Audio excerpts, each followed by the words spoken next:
안녕하세요. 풍성한 복음의 시간입니다. 오늘 제목은 인생의 비밀입니다. 에베소서 3장 3절에 계시로 내게 비밀을 알게 하셨다고 말씀하고 있습니다. 이 인생의 비밀을 깨닫기 위해서는 하나님께로부터 오는 계시가 우리에게 필요합니다. 당신은 왜 이 세상에 살고 있는지, 인생의 목적은 무엇인지 질문해 본 적이 있습니까? 당신이 어떤 부류의 사람이든 어떤 종류의 일을 하든 모든 사람이 인정할 수밖에 없는 몇 가지 일이 있습니다. 그것은 금전이 사람을 만족해 할 수 없고, 학문도 사람을 만족해 할 수 없고, 향락도 사람을 만족해 할 수 없고, 성공도 사람을 만족해 할 수 없습니다. 왜 그럴까요? 그 이유는 당신이 하나님의 계획을 모르기 때문입니다. 하나님은 당신과 관련된 계획을 가지고 계십니다. 이 계획을 성경은 하나님의 경륜이라고 부릅니다. 하나님의 경륜은 사람의 기원과 종말과 존재의 의미를 설명해 줍니다. 그러면 어떻게 하나님의 경륜을 알 수 있을까요? 첫 번째 열쇠는 하나님의 창조로서 인간 존재의 비밀을 열어줍니다. 하나님은 자신의 형상을 따라 사람을 창조하셨습니다. 창세기 1장 26절에서 하나님이 가라사대 우리의 형상을 따라 우리의 모양대로 우리가 사람을 만들고 라고 말씀하십니다. 여기에 형상이라는 단어가 있습니다. 형상을 따라 사람을 창조하셨습니다. 장갑이 손의 모양대로 만들어진 목적은 손을 담기 위한 것입니다. 마찬가지로 사람이 하나님의 형상대로 만들어진 목적은 하나님을 담기 위한 것입니다. 또한 사람은 그릇으로 창조되었습니다. 로마서 9장 23절에 보게 되면 긍휼의 그릇에 대하여 그 영광의 보야함을 알게 하였을지라도 이 그릇은 우리라고 말하고 있습니다. 우리 사람은 그릇입니다. 하나님의 영광의 부유함을 담는 긍휼의 그릇입니다. 그러므로 사람은 바로 이 하나님을 담는 그릇이기 때문에 지식이나 부나 향락, 성공이 우리를 만족해 할 수 없는 것입니다.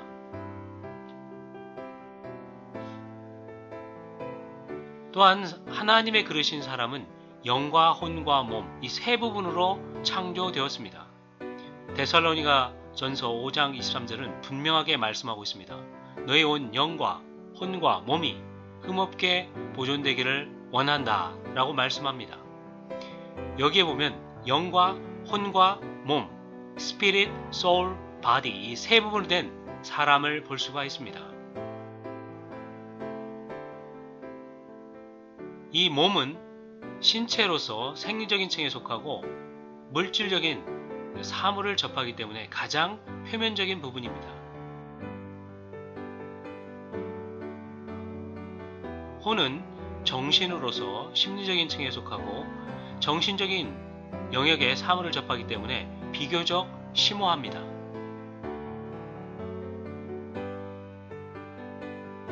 영은 사람의 가장 깊은 부분으로서 영적인 층에 속하고 하나님께 속한 일들을 접합니다.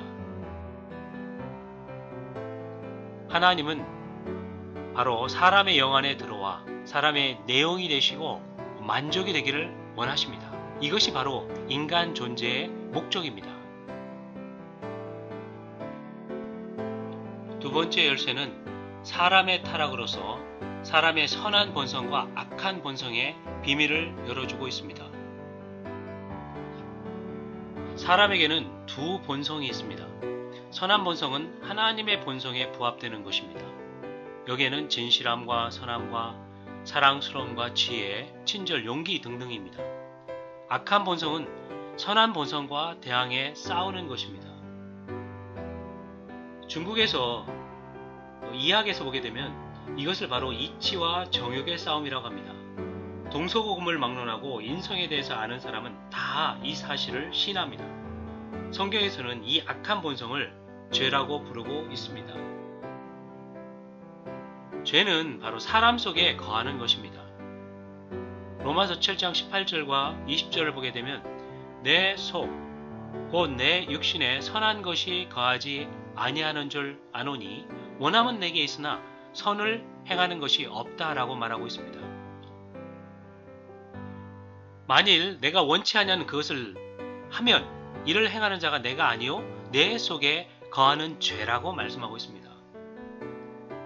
사람 속에 죄가 거하기 때문에 사람은 그의 선한 의도를 이룰 수 없는 것을 말하고 있습니다. 누구도 탐욕스럽게 되거나 질투하거나 살인하기를 원치 않습니다. 누구도 자랑하거나 교만하거나 속이기를 원치 않습니다. 누구도 난폭하거나 음란하거나 정욕을 따르기를 원치 않습니다. 누구도 하늘과 사람을 원망하고 저주하기를 원치 않습니다.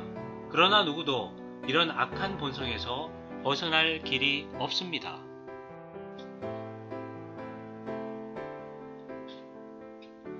죄가 바로 사람 속에 들어와 사람을 타락시켰기 때문에 그렇습니다. 그래서 죄가 바로 사람 몸 안에 들어옴으로 말미암아 영은 죽게 되었고 혼은 반역적이게 되었고 몸은 범죄하게 되었습니다. 이 타락한 사람은 마치 음악을 들을 수 없을 뿐만 아니라 자주 고장나고 주파수를 맞출 수 없는 고장난 라디오 같습니다. 또한 아름다운 겉모습은 있지만 시궁창 속에 빠져있는 냄새 나는 쓰레기로 가득한 컵과 같습니다. 그것이 바로 사람의 상태입니다. 옛적부터 사람들은 온갖 방법으로 죄에서 벗어나려고 했지만 선행이 사람을 죄에서 구원하지 못합니다. 교육이 사람을 죄에서 구원하지 못합니다. 도덕이 또한 주문을 외우는 것이 종교가 사람을 죄에서 구원하지 못합니다. 인생의 참 모습은 바로 선한 본성과 악한 본성이 서로 싸우는 것입니다. 세 번째 열쇠는 그리스도의 구속으로서 하나님 사람의 삶과 죽음의 비밀을 열어줍니다. 그리스도는 누구이십니까? 그리스도는 완전한 하나님이시며 온전한 사람이십니다. 그리스도는 인생의 문제를 해결하기 위해 하나님께서 이 땅에 보내신 구주이십니다. 그분은 삼일 하나님의 구체적인 표현이십니다. 골로새서 2장 9절에 보게 되면 그 안에는 신격의 모든 충만이 육체로 거하신다고 말씀하고 있습니다. 또한 그분은 육신으로 나타나신 하나님이십니다. 말씀은 곧 하나님이시니라. 말씀이 육체가 되어 우리 가운데 거하심에 은혜와 진리가 충만하더라 하고 요한복음 1장 1절과 14절에서 말씀하고 있습니다. 그래서 그분은 선한 사람, 위대한 사람, 도덕적인 사람, 성인보다 더 뛰어난 하나님 사람이십니다. 하나님 사람은 십자가 위에서 죽으셨습니다. 세 가지 신분으로 죽으셨는데 첫 번째로 하나님의 어린 양, 두 번째로 놋뱀, 세 번째로 미랄로 죽으셨습니다. 요한복음 1장 29절에 보게 되면 보라, 세상 죄를 지고 가는 하나님의 어린 양이라고 말씀하고 있습니다. 그분은 어린 양으로서 우리의 죄를 제하셨습니다. 그리고 요한복음 3장 14절을 보게 되면 그분은 놋뱀으로서 죄의 본성을 처리하셨습니다. 요한복음 12장 24절에 보게 되면 그분은 하나의 미랄로 죽으심으로 거룩한 생명을 해방하셨습니다. 그분의 죽음은 사람에게 있어서는 안 될 죄를 제하셨고 사람에게 없어서는 안 될 생명을 주셨습니다. 네 번째 열쇠는 하나님의 분배로서 주 예수님을 믿는 비밀을 열어줍니다. 그리스도께서는 두 번 되셨습니다. 육체가 되셨고 생명 주시는 영이 되셨습니다. 요한복음 1장 14절에 보게 되면 말씀이 육신이 되어 우리 가운데 거하심에 라고 말씀하고 있습니다. 주님은 죽은 자 가운데서 부활하심으로 생명 주시는 영이 되셨습니다. 고린도전서 15장 45절을 보게 되면 마지막 아담은 생명 주는 영이 되었다고 말씀하고 있습니다. 그분이 생명 주시는 영이시기 때문에 믿는 이들 안으로 하나님의 영원한 생명을 분배하실 수가 있습니다. 하나님께서 육체가 되셔서 예수 그리스도가 되셨고 인생을 사셨고 십자가에 못 박혀 죽으셨습니다. 무덤에 들어가셨다가 부활하셔서 생명 주시는 영이 되셔서 믿는 이들 안에 생명을 분배하고 계십니다. 그래서 아들이 있는 자에게는 생명이 있고 하나님의 아들이 없는 자에게는 생명이 없다라고 말씀하고 있습니다.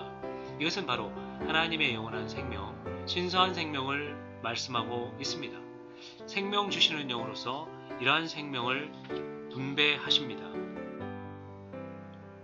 또 이 신성한 생명은 사람을 거듭나게 합니다. 베드로전서 1장 3절은 하나님이 예수 그리스도의 죽은 자 가운데서 부활하심으로 말미암아 우리를 거듭나게 하셨다고 말씀하고 있습니다. 요한복음 3장 3절에서는 사람이 거듭나지 아니하면 하나님의 왕국을 볼 수 없다라고 말씀하고 있습니다. 사람은 바로 이러한 하나님의 신성한 생명으로 거듭나야 합니다. 그리고 하나님의 왕국을 보아야 합니다. 돼지는 결코 교육이나 개선이나 규율로서 양의 왕국에 참여할 수 없고 양의 생활을 살 수도 없습니다. 유일한 길은 양의 생명을 얻는 것입니다. 마찬가지로 사람은 결코 교육이나 개선이나 규율로 하나님의 왕국에 참여할 수가 없고 신성한 생활을 할 수가 없습니다. 유일한 길은 뭐냐면 하나님의 생명을 받아들이는 것입니다. 사람은 첫 번째 출생으로 육신의 생명을 얻었습니다. 그런데 이 사람은 두 번째 출생이 필요한데 이것은 그리스도를 통해서 하나님의 생명을 얻어서 다시 태어나는 것입니다. 이것이 바로 성경에서는 거듭남이라고 부릅니다. 그리스도인은 하나님의 분배를 받아들인 사람들입니다. 하나님은 먼저 그분 자신을 우리의 영 안에 분배하셔서 우리를 거듭나게 하십니다. 그런 다음 우리의 영에서 혼 안으로 확산하심으로 우리의 혼을 변화시킵니다. 궁극적으로 우리 온 존재가 영과 혼과 몸이 하나님으로 충만되고 적셔지고 영화롭게 하십니다. 로마서 8장 29절과 30절을 보게 되면 우리를 하나님께서 미리 아신 자들로서 그 아들의 형상을 본받게 하기 위하여 미리 정하셨다고 말씀하고 있습니다. 또한 정하신 그들을 부르시고 부르신 그들을 의롭다 하시고 의롭다 하신 그들을 영화롭게 하셨다고 말씀하고 있습니다. 이것이 인생의 목적입니다. 이것이 그리스도인이 되는 것의 의미입니다. 이것이 하나님께서 당신을 위하여 정하신 계획입니다. 이제 당신이 해야 할 일은 무엇입니까? 첫 번째로 회개해야 합니다. 회개라는 것은 우리의 마음을 하나님께 돌이키는 것입니다. 마태복음 4장 17절에 보게 되면 회개하라, 천국이 가까웠다고 말씀하고 있습니다. 이제 우리의 생각을 바꿔서 하나님께 돌이킬 필요가 있습니다. 두 번째로 당신은 믿어야 합니다. 믿음이라는 것은 수긍이나 동의나 감상하는 것이 아닙니다. 그분을 영접하는 것입니다. 영접하는 자, 곧 그 이름을 믿는 자들에게는 하나님의 자녀가 되는 권세를 주셨다고 요한복음 1장 12절에서 말씀하고 있습니다.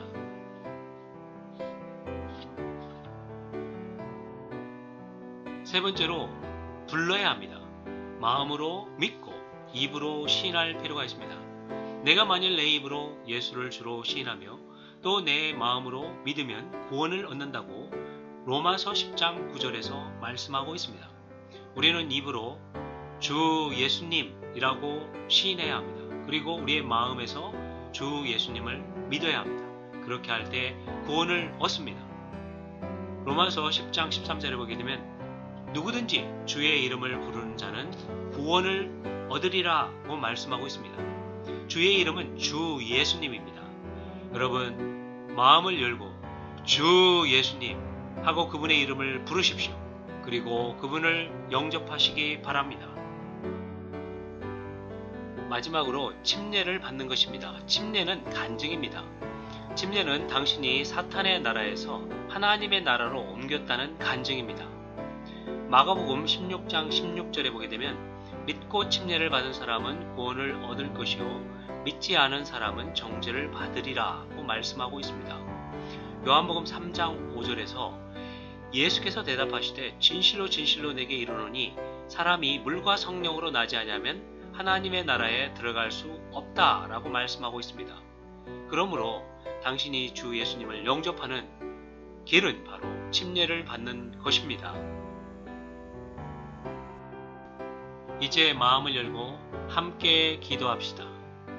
주 예수님, 저는 죄인입니다. 저에게는 주님이 필요합니다.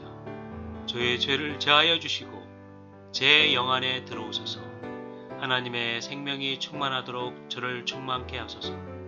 주 예수님, 이제 주님을 저의 구주와 생명으로 영접합니다. 주님께 제 자신을 드립니다. 주님의 이름으로 기도합니다. 아멘. 이제 당신은 인생의 비밀을 깨달았습니다. 주 예수님께서 당신을 축복하시어 하나님의 계획 안에 계속 살게 하시기를 원합니다.